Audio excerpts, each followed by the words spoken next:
S'il y a bien un genre de film que je ne voulais absolument pas voir quand j'étais plus jeune, c'est les comédies musicales. Parce que pour moi, c'était trop amourette, pampan, cucu, quéquette, bref. Mais maintenant, ça a bien changé. J'ai découvert le genre avec The Greatest Showman à sa sortie et c'était une révélation. Ça m'a procuré tellement d'émotions en 1h45 qu'il m'en fallait encore. J'en ai pas regardé d'autres. Voilà, maintenant on est en 2024 et j'ai enfin eu un signal de mon cerveau vlagro, me rappelant que j'étais un big fan de Damien Chazelle. Mais attendez, qu'est-ce qu'il a réalisé déjà après Whiplash?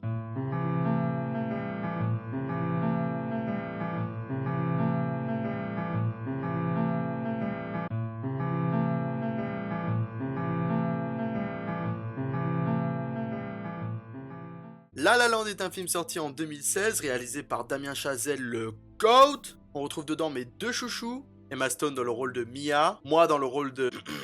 Ok, c'est bon, je refais. Et Ryan Gosling dans le rôle de Sébastien, littéralement moi. Mia est barista dans un studio de cinéma, son rêve est de devenir actrice, mais c'est pas gagné. Elle participe souvent à des auditions, mais sans grand succès. Sébastien, lui, est musicien, son rêve c'est d'ouvrir un club de jazz, et pour l'instant il joue pour des restaurants, soirées, et ainsi de suite. Bon maintenant, va falloir comprendre comment ils se sont rencontrés. Le film démarre sur une autoroute bouchée, puis soudainement tout le monde se met à danser et chanter. Another Day of Sun, comme des fous. J'adore, je critique pas. Mia et Sébastien sont également coincés dans les bouchons, et leur premier échange c'est un doigt d'honneur. Franchement, on peut faire mieux avec ses doigts. On suit Mia qui se rend au boulot mais finit par se barrer en douce pour aller à son audition, qui ne mènera à rien. Ensuite, elle rentre chez elle pour bien déprimer. Après tout, s'il n'y a pas de déprime, c'est pas un film de Damien Chazelle. Heureusement pour Mia, elle a des copines qui la motivent à sortir en soirée pour lui changer les idées. Elles se mettent à chanter, donc voilà, si vous voulez sortir avec vos potes, chanter, c'est ça le secret. En quittant la soirée, Mia, un peu perdue, oublie où elle a garé sa voiture, cette grosse gogole. En la cherchant, elle tombe sur un bar où la musique l'attire. C'est là qu'elle recroise Sébastien. Vous savez, le mec qui s'est bouffé un dos d'honneur là au début. Et ben on va reprendre à partir de là. Sébastien, après avoir été salué par Mia avec son gros doigt, rentre chez lui et découvre que sa sœur est encore rentrée chez lui sans son accord. Elle va le faire chier pour qu'il trouve une copine, bref, un truc de sœur. Après ça, il ira jouer des musiques de Noël pour un restaurant, mais ça va vite lui casser les couilles. Alors il se met à jouer un de ses propres morceaux. Et évidemment, ça ne plaît pas du tout à son employeur, qui lui avait bien dit de rester sur les musiques de Noël. L'employeur est joué par J.K. Simon, donc on va l'appeler Fletcher en référence à Whiplash. Fletcher, vous le connaissez, si ça ne va pas, c'est dehors. Et c'est exactement ce qui s'est passé. Fletcher,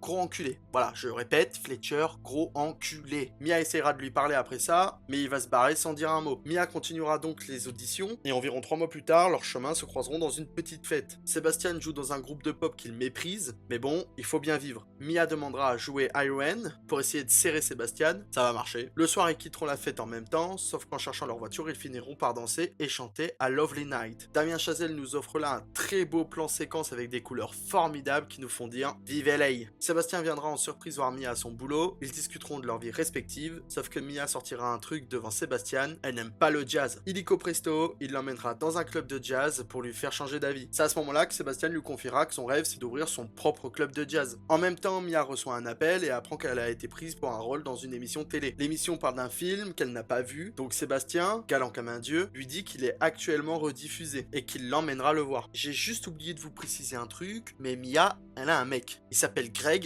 et comme c'est pas Ryan Gosling, on va l'appeler Gros Connard. Le jour du rendez-vous avec Sébastien, Mia a complètement oublié qu'elle avait un repas avec Gros Connard et son frère. Elle ira au repas, mais elle sera un peu bouleversée. Parce que bon, Sébastien l'attend au cinéma. Pendant une conversation chiante entre Gros Connard et son frère, la musique que Sébastien jouait dans le restaurant où ils se sont rencontrés se lance. Et Mia quitte rapidement le repas pour le rejoindre. Pendant la séance, ils allaient enfin se pécho, mais boum, l'écran il s'éteint. Mia propose alors d'aller là où le film s'était arrêté, donc à l'observatoire de LA. Et là, un grand moment d'amour nous est montré. C'est de toute beauté.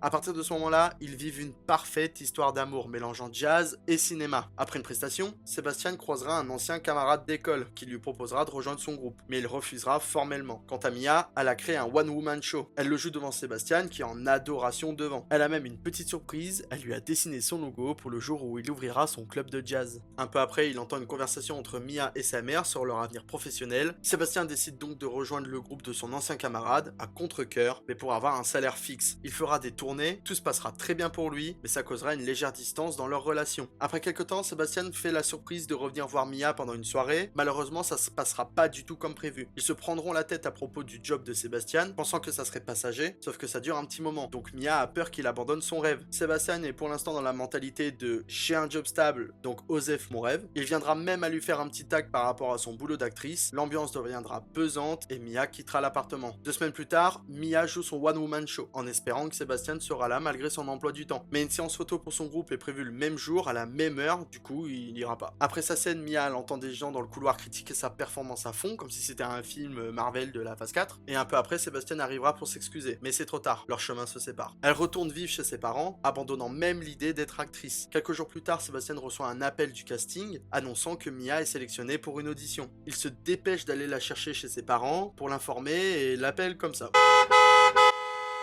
Mia ne veut pas retourner dans le monde du cinéma car ça lui a fait trop mal, mais Sébastien arrivera quand même à la convaincre. Elle passe son audition en chantant, parce qu'elle a suivi les conseils de Michel Sardou, je crois. Évidemment, elle chante parfaitement bien. C'est une masterclass qui finira dans vos playlists. En attendant le résultat, ils discutent de leur situation. Et Sébastien préfère qu'elle pense d'abord à son avenir professionnel, même s'il s'aime encore. Et là, on bouffe un time skip de 5 ans. 5 ans, putain, 5 ans. Mia entre dans le café où elle travaillait, mais cette fois, c'est pas pour servir, mais pour se faire servir. On comprend donc qu'elle a réussi à devenir actrice, mais qu'en est-il de la relation entre Sébastien et Mia? Bah allez vous faire enculer. Elle est avec un mec autre que Ryan Gosling, donc vous connaissez la règle. Mia est maintenant mariée avec Gros Connard 2, et ils ont un enfant ensemble. Super. Le soir, ils vont dîner et tombent avant sur un endroit où ça joue de la musique. Le club appartient à Sébastien. Mia le reconnaît immédiatement grâce au logo qu'elle lui avait dessiné. Pendant que Sébastien met ses collègues à l'honneur, il croise le regard de Mia, il sera figé et ensuite il va jouer la musique de leur rencontre. Pendant qu'ils jouent, on voit ce que ce serait leur vie s'ils étaient restés ensemble. Tout est beau, mais rien n'est vrai. Il nous reste que nos yeux pour pleurer. Quand la musique se termine, Mia va pour quitter la salle avec Gros Connard 2, mais se retourne pour voir une dernière fois Sébastien. Les deux se sourient en étant fiers l'un pour l'autre. Mia quitte le bâtiment et Sébastien reprend son concert. Écran noir, fin du film. Le film est tout beau, les décors sont fabuleux, dans un Los Angeles haut en couleur. C'est un véritable hommage aux films musicaux classiques. Mais je l'avoue, je l'ai vu il y a quelques mois, et il est vite monté dans mon top 4 all time. Le film sera nommé pour beaucoup de catégories, que ce soit les Oscars, Golden Globes ou BAFTA. Dans tout ça, il aura 6 Oscars, mais manque malheureusement l'Oscar du film de l'année, qui a été remporté par Moonlight, réalisé par Barry Jenkins. Il aura également 7 Golden Globes et 5 BAFTA. Une énorme réussite. Merci d'avoir regardé ma vidéo. Je suis très heureux de vous avoir parlé de La La Land, qui est pour moi un chef-d'œuvre absolu. Mais également parce que c'est un film de Damien Chazelle, et que je l'adore, mais je pense que vous l'avez compris ça. Et vous, quel est votre moment préféré de La La Land? Je serais ravi de lire vos avis en commentaire. Avant de vous quitter, mais je sais pas si vous avez vu, j'essaye de me lancer dans les shorts. Ce sera pas tout le temps, mais je pense tous les 15 jours environ. Je vous conseillerai des films que j'apprécie, comme ça si vous n'avez rien à voir, vous savez quoi faire. Si vous avez aimé la vidéo, n'hésitez pas à liker, partager et à vous abonner pour ne rien manquer. Allez, je clôture la vidéo, c'était Obito, et on se retrouve bientôt pour vous faire découvrir ou redécouvrir des classiques du 7e art nommés le cinéma.